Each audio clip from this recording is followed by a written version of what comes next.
Democrats, Biden administration, they are counting.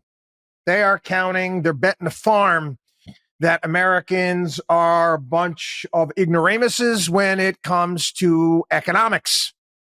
They're betting on it, betting the farm on that right now. Let's start with corporate taxes. Again, this is an oldie but goodie. Okay, an oldie but goodie for people on the left, the evil corporations there and their profits. And we've got to tax those corporations and tax cuts for corporations, and that's bad, and we got to stop that. Okay. First and foremost, okay. Again, follow along.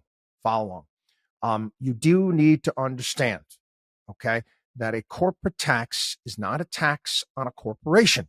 I've said this before. Corporation is a tax ID number. I've got one for my business, and it's a logo. Got one of those too. Okay, that's it. That's what a corporation is. It's a tax ID number and a logo. Where does a corporation derive all of its revenues from? That would be from the products that it sells or the services that it provides. So if you are going to tax a corporation, what is that corporation going to do? It's going to it has to price that tax into the products and services that they provide. They don't have a money tree, okay, in their yard that they pay their taxes with. It's an expense. Corporate taxes are an expense, like their electric costs are an expense. Their product costs, it's an expense that they have to pay, which in turn, who pays?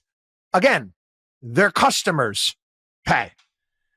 But they're bringing that back up. The Biden administration wants to up the ante when it comes to corporate tax, wants to bring it up to at least 28%.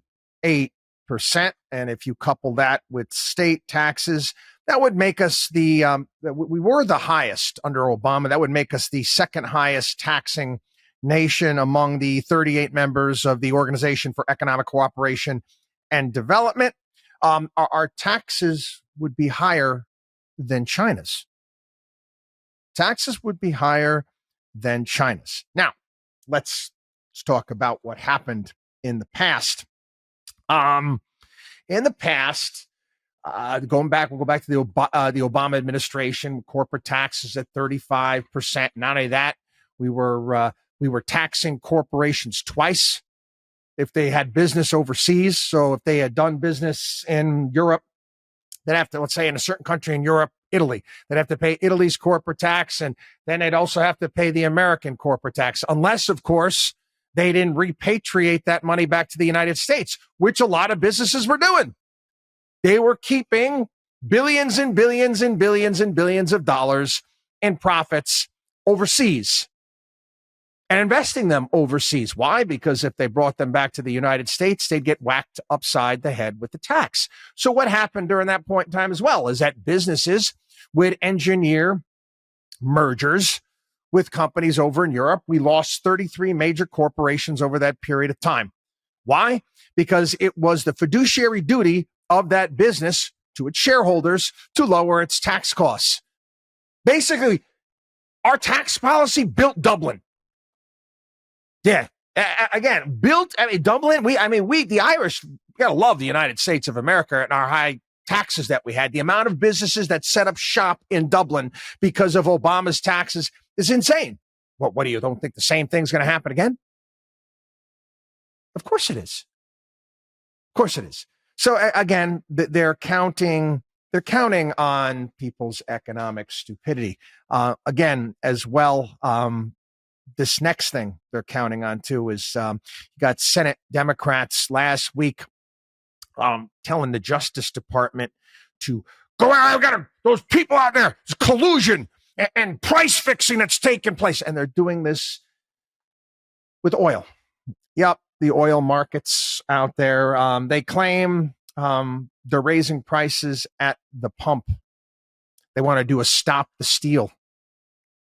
Okay. Corporate greed and malfeasance for inflation. Is there any evidence of this at all? No. No. None. This is not the first time this has happened. I wrote about this extensively when oil prices went through the roof on the early part of the Bush administration. If you remember back then, you had Maxine Waters threatening to socialize oil companies and take them over. And, we wrote an extensive piece about, the reasons why oil prices are so high, and it's a global market. But again, you need logic and reason, okay, to listen to this podcast. Okay. You want to remain an ignoramus and blame that. Oh, it's his fault over there. The evil corporation, Monopoly Man. Monopoly Man's making the oil prices go up. No. What was it last month? Elizabeth Warren was blaming supermarkets for ripping people off. Again, if you take a look at the profit margins for supermarkets, it's less than 2%. Again, I'm sure Elizabeth Warren doesn't know what a profit margin is, but it's less than 2%. Retailers across the board. Like I say, Alyssa Finley had a great piece in the Wall Street Journal. Again, higher costs for products, labor, energy, rent, insurance. Food prices at stores have increased 25%.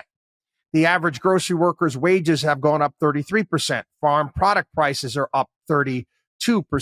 And you got the FTC going after big box retailers, whether it be Costco, Walmart, Amazon, because what can those big businesses do? They can negotiate, because of the volume that they do, discounts with their suppliers.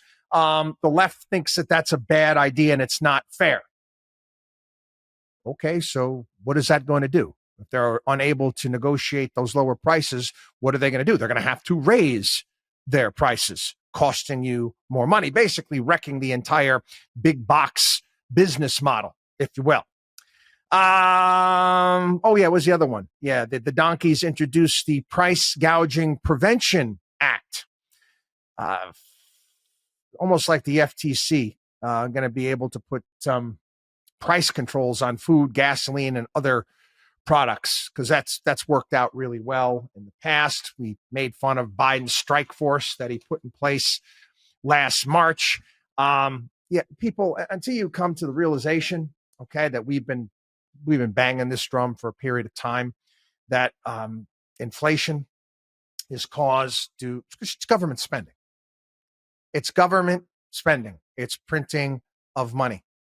Okay. Again, if I have to hear more talk about the Fed and what the Fed is going to do, the Fed can't do a damn thing about inflation. Okay. Right now, where interest rates are, they're not that high. They're not that high. Okay. Old guys like myself, my first mortgage on my house was about 8%. About 8%. Rates were higher back at that. But I get the rates are really not that high. Of course, everybody wants them to go down. Everybody wants to have cheaper money. I get all that. But, unless we control government spending and all the crap that's taken place in Washington, D.C., and the handouts and the giveaways and the CHIPS Act and the Inflation Reduction Act and all that, okay, nothing's going to change. Again, they are counting on your economic ignorance. WatchDog on WallStreet.com.